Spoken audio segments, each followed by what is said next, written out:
2026 বিশ্বকাপ মিশন শুরু করলো 5 বারের বিশ্ব চ্যাম্পিয়ন ব্রাজিল। কিন্তু মরক্কোর বিরুদ্ধে প্রথম ম্যাচে 1-1 গোলে ড্রয়ে পয়েন্ট হারাতে হলো সেলেসাওদের। হ্যাঁ, ভিনিসিয়াস জুনিয়র দুর্দান্ত এক গোল করে দলকে বাঁচিয়েছেন ঠিকই, কিন্তু পুরো ম্যাচ জুড়ে ব্রাজিলের খেলা দেখে একটা প্রশ্ন সবার মনে ঘুরপাক খাচ্ছে। কোথায় সেই চিরচেনা যোগো বনিতো? কার্লো অ্যানচেলোত্তির দল কেন মরক্কোর হাই প্রেসিং ফুটবলের সামনে এভাবে খেই হারিয়ে ফেললো? উত্তরটা খুব সহজ, নেইমার জুনিয়র। কাফ ইনজুরির কারণে দলের বাইরে থাকা এই মহাতারকাকে কেন মরক্কোর বিপক্ষে প্রতিটা সেকেন্ডে মিস করলো ব্রাজিল? ট্যাকটিক্যাল দিক থেকে এই ম্যাচে অ্যানচেলোত্তির 4-2-3-1 ফরমেশনে বড় একটা ফাঁক ছিল। মরক্কোর কোচ মোহাম্মদ ওয়াহাবি ম্যাচটা শুরুই করেছিলেন অসম্ভব আগ্রাসী প্রেসিং দিয়ে। প্রথমার্ধে মরক্কো একচেটিয়া আধিপত্য বিস্তার করে। তারা ব্রাজিলের বক্সে 11 বার বল টাচ করে এবং হাফ টাইমের আগেই ব্রাজিলের পোস্টে 12টি শট নেয়। ব্রাজিলের মাঝমাঠে ক্যাসিমিরো একা হয়ে পড়েছিলেন, আর লুকাস পাকেতা ও গিমারায়েস ডিফেন্স লাইনে সাহায্য করবেন নাকি আক্রমণ সামলাবেন তা নিয়ে দ্বিধায় ছিলেন। এখানেই আসে নেইমারের ভূমিকা। নেইমার যখন নাম্বার 10 পজিশনে খেলেন, তিনি মরক্কোর এই মিডফিল্ড লাইনকে বাইপাস করতে নিচে নেমে আসেন। প্রতিপক্ষের মিডফিল্ডারদের ড্রিবলিং বা ট্যাকল অ্যাভয়েড করে তিনি যেভাবে বল হোল্ড করেন তা বর্তমান দলের কেউ করতে পারেননি। নেইমার না থাকায় মরক্কোর মিডফিল্ড খুব সহজেই ব্রাজিলের ডিফেন্সের ওপর চড়াও হওয়ার সুযোগ পেয়েছে। এবার একটু পরিসংখ্যানের দিকে তাকানো যাক।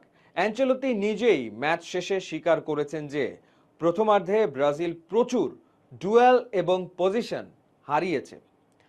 যখন প্রতিপক্ষ মরক্কোর মতো দল মিডফিল্ড ব্লক করে রাখে, তখন এমন একজন খেলোয়াড় লাগে যে ফাইনাল থার্ডে বা প্রতিপক্ষের বক্সে ডিফেন্স স্প্লিটিং পাস দিতে পারে।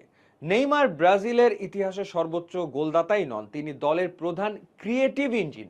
নেইমার থাকলে ভিনিসিয়াস জুনিয়র বা রাফিনাকে ওয়ান অন ওয়ান সিচুয়েশনে বল রিসিভ করার জন্য মরক্কোর উইং ব্যাক আশরাফ হাকিমি বা নুসাইর মাজরাউইকে একা পেতেন। কিন্তু নেইমার না থাকায় মরক্কোর ডিফেন্ডারদের ভিনিসিয়াসের ওপর ডাবল টিম করা সহজ হয়ে গিয়েছিল।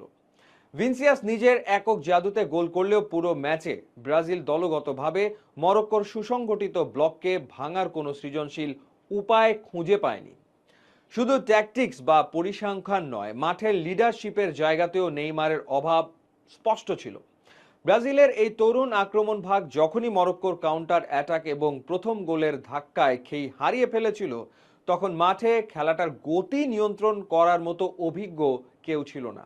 নেইমার মাঠে থাকা মানে প্রতিপক্ষের অন্তত দুজন ডিফেন্ডারকে সবসময় ব্যস্ত রাখা।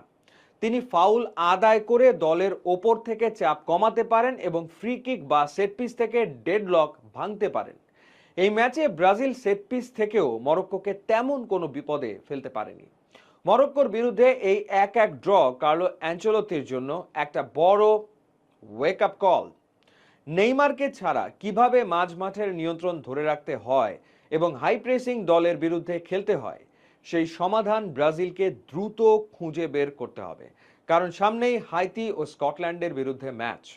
বাস্তবতা হলো, নেইমার বিশ্বকাপের ঠিক আগ মুহূর্তে ডান পায়ের কাফ ইনজুরিতে পড়েন, যে কারণে অ্যানচেলোত্তি তাকে স্কোয়াডে রাখলেও মরক্কোর বিপক্ষে প্রথম ম্যাচে মাঠে নামানোর ঝুঁকি নেননি।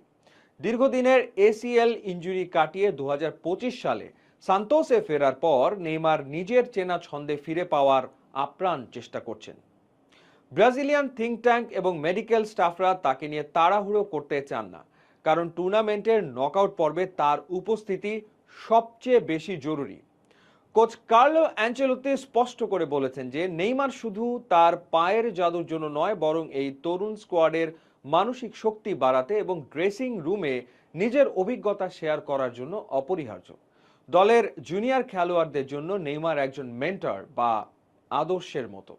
মরক্কোর বিপক্ষে ম্যাচে ভিনিসিয়াস গোল পেলেও দলের আক্রমণে যে ছন্নছাড়া ভাব ছিল, তা কেবল একজন অভিজ্ঞ লিডারই মাঠ থেকে নিয়ন্ত্রণ করতে পারতেন, যা করার জন্য নেইমার সম্পূর্ণ প্রস্তুত হচ্ছেন।